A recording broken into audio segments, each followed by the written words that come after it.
inspired. This person says, how can I know the Bible is complete? Actually, two different people asked the same question. What about other books? How do we know we have all the books that we should? Yeah. What about other books? How do we know that we have all the books that we should? Because God preserved his word. That's how we know. Because God preserved his word. And there's nothing lacking in what we have. This whole what about other books? Again, that's Dan Brown's science fiction.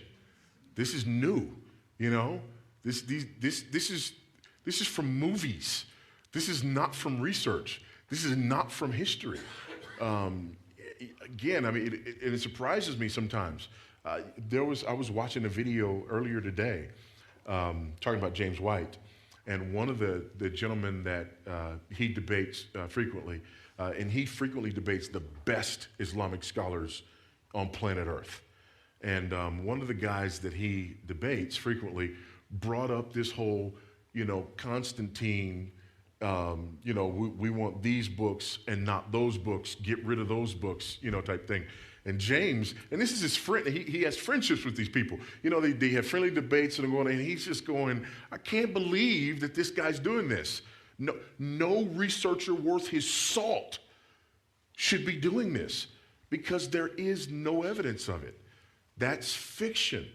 That's Dan Brown. That's Da Vinci Code. Nothing like that has happened in history. There's no record of anything like that ever happening in history.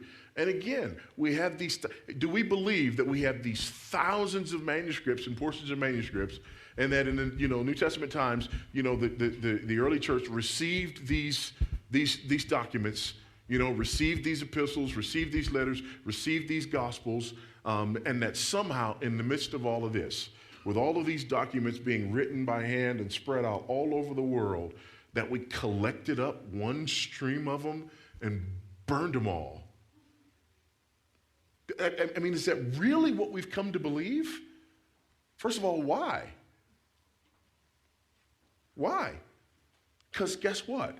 There are other things out there. Like I told you, the Acts of Paul and Thecla, the Gospel of Thomas, and these other things, these other types of writings, they're out there. So evidently this burning business wasn't too successful, right? Because there's stuff there that's out there. The other thing is we know where they come from. We know what kind of literature they are. And we know that they're not Bible, okay? So again, it's really disturbing that this has so much traction, but it does. And we need to be aware of it. We need to be aware that it has a lot of traction, and we need to understand that it has absolutely no basis in fact, no basis in history.